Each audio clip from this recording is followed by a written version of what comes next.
Cards sun card represent ಆಗಿದೆ. ಕೆಲವೊಬ್ಬರಿಗೆ long distance relationship ಅನ್ನ ರೆಪ್ರೆಸೆಂಟ್ ಮಾಡ್ತಾ ಇದೆ. ಮತ್ತೆ ಕೆಲವೊಬ್ರು ಟ್ರಾವೆಲ್ ಮಾಡೋದ್ರ ಮೂಲಕ ನಿಮ್ಮ ಪರ್ಸನ್ ಅನ್ನ ನೀವು ಭೇಟಿಯಾಗಿರುವಂತಹ ಪಾಸ್ಟ್ ನಲ್ಲಿ ರೆಪ್ರೆಸೆಂಟ್ ಆಗ್ತಾ ಇದೆ. ನಿಮ್ಮ ಪಾಸ್ಟ್ ನಲ್ಲಿ ನಿಮ್ಮ ಲವ್ ಲೈಫ್ ನ ವಿಚಾರದಲ್ಲಿ ಒಂದು ರೊಮ್ಯಾಂಟಿಕ್ ಇತ್ತು, ಒಂದು ರೀತಿಯ ಕ್ಯೂರಿಯಾಸಿಟಿ ಇತ್ತು, ಒಂದು ಎಂಜಾಯ್ ಇತ್ತು. ಕೆಲವೊಂದು ರೀತಿಯ ಮೆಸೇಜ್ ಗಳನ್ನ ಎಕ್ಸ್ಚೇಂಜಿಂಗ್ ಮಾಡ್ಕೋತಾ ಇದ್ರಿ, ಫೋನ್ಗಳ ಮೂಲಕ ಅಥವಾ ವಾಟ್ಸ್ಆಪ್ ಗಳ ಮೂಲಕ ಮೆಸೇಜ್ ಗಳನ್ನ ಕಳಿಸ್ಕೊಳ್ಳುವಂತಹದ್ದು, ಒಂದು ರೀತಿಯ ಕ್ಯೂರಿಯಾಸಿಟಿ, ಎಕ್ಸೈಟ್ಮೆಂಟ್ ಗಳೆಲ್ಲ ನಿಮ್ಮ ಲವ್ ಲೈಫ್ ನ ವಿಚಾರದಲ್ಲಿ ಇತ್ತು. ಪಾಸ್ಟ್ ನಲ್ಲಿ ಕೂಡ ನಿಮ್ಮ ಲವ್ ಲೈಫ್ ನ ವಿಚಾರದಲ್ಲಿ ಯಾವುದೇ ರೀತಿಯ ತೊಂದರೆಗಳಿರಲಿಲ್ಲ. ಸೊ ಪಾಸಿಟಿವ್ ಆಗಿತ್ತು. ಪಾಸಿಟಿವ್ ಚೇಂಜಸ್ಗಳು, ಬದಲಾವಣೆಗಳನ್ನೇ ನೀವು ನೋಡಿದ್ದೀರಾ. ಯಾವುದೇ ರೀತಿಯ ತೊಂದರೆಗಳೇನು, ಜಗಳಗಳೇನು ಇಲ್ಲದೆ ಇರುವಂತಹದ್ದು ರೆಪ್ರೆಸೆಂಟ್ ಆಗ್ತಾ ಇದೆ. ಅದೇ ಪ್ರೆಸೆಂಟ್ ಸಿಚುಯೇಷನ್ ಹೇಗಿದೆ? ಈಗಿನ ಸಿಚುಯೇಷನ್ ಕೂಡ ಸೆಕ್ಯೂರ್ ಆಗಿರುವಂತಹದ್ದು. ನಿಮ್ಮ ಲವ್ ಲೈಫಿನ ವಿಚಾರದಲ್ಲಿ ಅಟ್ ಪ್ರೆಸೆಂಟ್ ಅಲ್ಲೂ ಕೂಡ, ಈ ಹಿಂದೆನೂ ಕೂಡ ನಿಮಗೆ ಚೆನ್ನಾಗೇ ಇತ್ತು, ಈಗಲೂ ಕೂಡ ಪ್ರೆಸೆಂಟ್ ಅಲ್ಲಿ ನಿಮಗೆ ಕಿಂಗ್ ಆಫ್ ಪ್ಯಾಂಟಿಕಲ್ ರೆಪ್ರೆಸೆಂಟ್ ಆಗ್ತಾ ಇರೋದ್ರಿಂದ ನಿಮಗೆ ಲವ್ ಲೈಫಿನ ವಿಚಾರದಲ್ಲಿ ಚೆನ್ನಾಗೇ ಇದೆ. ಸೊ ಒಂದು ಭದ್ರತೆ ಇದೆ. ಲವ್ ಲೈಫಿನ ವಿಚಾರದಲ್ಲಿ ಒಂದು ಸಾಮರಸ್ಯ ಇದೆ. ಯಾವುದೇ ರೀತಿಯ ತೊಂದರೆಗಳು ಏನು ಕಾಣ್ತಾ ಇಲ್ಲ. ಸೆಕೆಂಡ್ ಕಾರ್ಡ್ ಬಂದಿರುವಂತಹದ್ದು ಪ್ರೆಸೆಂಟ್ ಸಿಚುಯೇಷನ್ ಅಲ್ಲಿ ಸ್ಟ್ರೆಂತ್ ಇದೆ, ಬಾಂಡೇಜ್ ಇದೆ. ಚೆನ್ನಾಗಿ ನೀವಿಬ್ಬರ ಮಧ್ಯೆ ಒಂದು ಬಾಂಡೇಜ್ ಇದೆ, ಸಾಮರಸ್ಯ ಇದೆ, ಹೊಂದಾಣಿಕೆ ಗುಣಗಳು ತುಂಬಾ ಇದೆ. ಆದ್ರೂ ಕೂಡ ಅಟ್ ಪ್ರೆಸೆಂಟ್ ಅಲ್ಲಿ ಕೆಲವೊಂದು ವಿಚಾರಗಳ ಬಗ್ಗೆ ಅನುಮಾನವನ್ನ ಪಡ್ತಾ ಇರುವಂತಹದ್ದು ರೆಪ್ರೆಸೆಂಟ್ ಆಗ್ತಾ ಇದೆ. ಅಟ್ ಪ್ರೆಸೆಂಟ್ ಅಲ್ಲಿ ನೀವು ಕೆಲವೊಂದು ವಿಚಾರಗಳ ಬಗ್ಗೆ ನಿಮ್ಮ ಮೇಲೆ ನೀವು ಕೆಲವೊಂದು ಡೌಟ್ ಅನ್ನ ಪಡ್ತಾ ಇರುವಂತಹದ್ದು ರೆಪ್ರೆಸೆಂಟ್ ಆಗ್ತಾ ಇದೆ. ನಿಮ್ಮ ಲವ್ ಲೈಫ್ ನಲ್ಲಿ ಕೆಲವೊಂದು ರೀತಿಯ ಭದ್ರತೆಗಳಿದೆ. ಸೊ ಯಾವುದೇ ರೀತಿಯ ತೊಂದರೆಗಳೇನೂ ಇಲ್ಲ, ಒಂದು ರೀತಿಯ ಗುಡ್ ಬಾಂಡೇಜ್ ಇದೆ. ಆದ್ರೂ ಕೂಡ ನಿಮ್ಮಲ್ಲಿ ಯಾಕೋ ಆತ್ಮವಿಶ್ವಾಸ ಇಲ್ಲ, ಆತ್ಮವಿಶ್ವಾಸದ ಕೊರತೆಗಳು ರೆಪ್ರೆಸೆಂಟ್ ಆಗ್ತಾ ಇದೆ. ಯಾವುದೋ ಕೆಲವೊಂದು ಅನುಮಾನಗಳು ನಿಮ್ಮಲ್ಲಿ ನಿಮ್ಮ ಲವ್ ಲೈಫಿನ ವಿಚಾರವಾಗಿ ಇರುವಂತಹದ್ದು ರೆಪ್ರೆಸೆಂಟ್ ಆಗ್ತಾ ಇದೆ. ಏನಾದ್ರೂ ತೊಂದರೆ ಆಗ್ತಾ ಇದೆಯಾ, ನನ್ನ ಲವ್ ಲೈಫಿನ ವಿಚಾರವಾಗಿ ಏನಾದ್ರೂ ತೊಂದರೆ ಆಗ್ತಾ ಇದೆಯಾ ಅಂತ ನಿಮ್ಮಲ್ಲಿ ನೀವು ಅನುಮಾನವನ್ನ ಪಡ್ತಾ ಇರುವಂತಹದ್ದು ರೆಪ್ರೆಸೆಂಟ್ ಆಗ್ತಾ ಇದೆ. ಫ್ಯೂಚರಿನ ಬಗ್ಗೆ ಹೇಳೋದಾದ್ರೆ ಕ್ವೀನ್ ಆಫ್ ಪ್ಯಾಂಟಿಕಲ್ಸ್ ಬಂದಿದೆ. ಕ್ವೀನ್ ಆಫ್ ಪ್ಯಾಂಟಿಕಲ್ಸ್ ಬಂದಿರುವಂತಹದ್ದೇನು, ಒಂದು ರೀತಿಯ ಪೋಷಣೆಯನ್ನ ಮಾಡುವಂತಹದ್ದು ರೆಪ್ರೆಸೆಂಟ್ ಆಗ್ತಾ ಇದೆ. ಯಾಕಂದ್ರೆ ನಿಮ್ಮ ಲವ್ ಲೈಫ್ ನ ವಿಚಾರವಾಗಿ ಅಟ್ ಪ್ರೆಸೆಂಟ್ ಅಲ್ಲಿ ಕೆಲವೊಂದು ವಿಚಾರಗಳಲ್ಲಿ ಸ್ಟೇಬಲ್ ರಿಲೇಶನ್ಶಿಪ್ ಅಲ್ಲಿ ಇದ್ರು, ಒಂದು ಗುಡ್ ಬಾಂಡೇಜ್ ಇದ್ರೂ ಕೂಡ ನೀವ್ ಯಾಕೋ ಕೆಲವೊಂದು ವಿಚಾರಗಳ ಬಗ್ಗೆ ಅನುಮಾನವನ್ನ ಪಡ್ತಾ ಇರುವಂತಹದ್ದು, ಅದನ್ನ ರಕ್ಷಣೆ ಮಾಡೋದ್ರೊಳಗೆ ಹೆಚ್ಚು ಗಮನವನ್ನ ಕೊಡ್ತಾ ಇರುವಂತಹದ್ದು ರೆಪ್ರೆಸೆಂಟ್ ಆಗ್ತಾ ಇದೆ.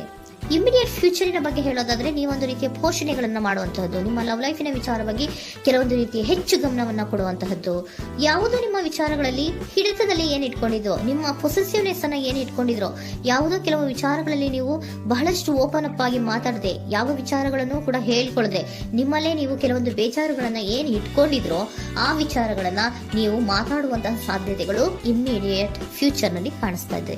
ಯಾವುದೋ ಕೆಲವೊಂದು ವಿಚಾರ, ಯಾಕೆ ಯಾವುದೋ ಕೆಲವು ವಿಚಾರಗಳಲ್ಲಿ ನಿಮಗೆ ಅನುಮಾನಗಳು ರೆಪ್ರೆಸೆಂಟ್ ಆಗ್ತದೆ. ಲವ್ ಲೈಫಿನ ವಿಚಾರ, ಪ್ರೀತಿಯಲ್ಲಿ ಯಾವಾಗ ಅನುಮಾನಗಳು ಸೃಷ್ಟಿಯಾಗುತ್ತೋ ನಾವು ಅವಾಗವಾಗ್ಲೇ ಅದನ್ನ ಬಗೆಹರಿಸ್ಕೊಬೇಕು.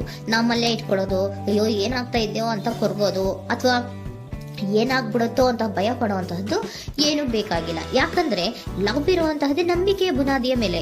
ಸೊ ನೀವೇನ್ ಮಾಡ್ಬೇಕು, ಏನಾದ್ರೂ ಸ್ವಲ್ಪ ಡೌಟ್ಗಳು ಬಂದಾಗ ನೀವು ಅದನ್ನ ಬಗೆಹರಿಸ್ಕೋಬೇಕು. ಯಾವ ವಿಚಾರದಲ್ಲಿ ನಿಮಗೆ ಬೇಜಾರಾಗಿತ್ತು ಅದನ್ನ ನೀವೇನ್ ಮಾಡ್ಬೇಕು, ನಿಮ್ಮಲ್ಲೇ ಇಟ್ಕೊಂಡು ಕೊರಗಬಾರ್ದು. ಓಪನ್ ಅಪ್ ಆಗಿ ಮಾತಾಡೋದ್ರ ಮೂಲಕ ನೀವು ಕ್ಲಾರಿಟಿಯನ್ನ ತಗೊಳ್ಳುವಂತದ್ದು ನಿಮಗೆ ಇಮಿಡಿಯೇಟ್ ಫ್ಯೂಚರ್ ನಲ್ಲಿ ಕಾಣಿಸ್ತಾ ಇದೆ. ಯಾವುದೇ ವಿಚಾರಗಳ ಬಗ್ಗೆ ನೀವು ನಿಮ್ಮ ಲವ್ ಅನ್ನ ಅಥವಾ ನಿಮ್ಮ ಪ್ರೀತಿಯನ್ನ ಭದ್ರವಾಗಿ ಉಳಿಸ್ಕೊಳ್ಳೋದಕ್ಕೋಸ್ಕರವಾಗಿ ನೀವು ನಿಮ್ಮಲ್ಲೇ ಇಟ್ಕೊಂಡಿದ್ದಂತಹ ಅಥವಾ ಕೆಲವು ಬೇಜಾರಿನ ವಿಷಯಗಳ ಬಗ್ಗೆ ನೀವು ಹೆಚ್ಚು ಮಾತಾಡಿ, ಓಪನ್ ಅಪ್ ಆಗಿ ಕೆಲವೊಂದು ವಿಚಾರಗಳ ಬಗ್ಗೆ ಮಾತಾಡುವಂತಹದ್ದು ಮತ್ತೆ ಅದನ್ನ ಕ್ಲಾರಿಟಿಗೆ ತಗೊಳ್ಳುವಂತಹದ್ದು ರೆಪ್ರೆಸೆಂಟ್ ಆಗ್ತಾ ಇದೆ. ನಿಮ್ಮಲ್ಲಿ ಬಾಟಮ್ ಆಫ್ ದ ಡಕ್ ಅಲ್ಲಿ ಬಂದಿರುವಂತಹದ್ದೇ ಅದು. ಖುಷಿಯಾಗಿರ್ಬೇಕು, ಸಂತೋಷವಾಗಿರ್ಬೇಕು, ನಮ್ಮ ಲವ್ ಲೈಫಿನ ವಿಚಾರದಲ್ಲಿ ಒಂದು ಎಂಜಾಯ್ ಇರಬೇಕು, ಮತ್ತೆ ನೆಮ್ಮದಿ ಇರಬೇಕು, ಯಾವುದೇ ರೀತಿ ಗಲಿಬಿಲಿಗಳಿರಬಾರ್ದು ಅನ್ನೋಂತಹದ್ದೇ ನಿಮ್ಮ ಎನರ್ಜಿಯಲ್ಲಿ ರೆಪ್ರೆಸೆಂಟ್ ಆಗ್ತಾ ಇರೋದು.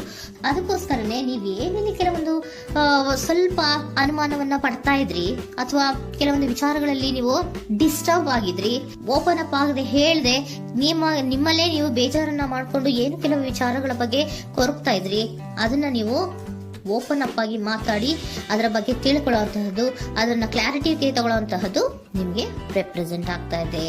ಪಾಸ್ಟಿನಲ್ಲಿ ನಿಮ್ಗೆ ತುಂಬಾನೇ ಚೆನ್ನಾಗಿತ್ತು, ಅಟ್ ಪ್ರೆಸೆಂಟಿನಲ್ಲೂ ತುಂಬಾನೇ ಚೆನ್ನಾಗಿದೆ. ಬಟ್ ಕೆಲವೊಂದು ವಿಚಾರಗಳ ಬಗ್ಗೆ ನೀವು ಸೆಲ್ಫ್ ಡೌಟ್ ಅನ್ನು ಪಡ್ತಾ ಇರುವಂತಹದ್ದು ರೆಪ್ರೆಸೆಂಟ್ ಆಗ್ತಾ ಇದೆ. ಏನಾಗ್ತಾ ಇದೆಯೋ ಅನ್ನೋದ್ರ ಬಗ್ಗೆ ನೀವು ಸ್ವಲ್ಪ ವಿಶ್ವಾಸವನ್ನ ಕಡಿಮೆ ಮಾಡ್ಕೊಳ್ತಾ ಇರುವಂತಹದ್ದು ರೆಪ್ರೆಸೆಂಟ್ ಆಗಿತ್ತು.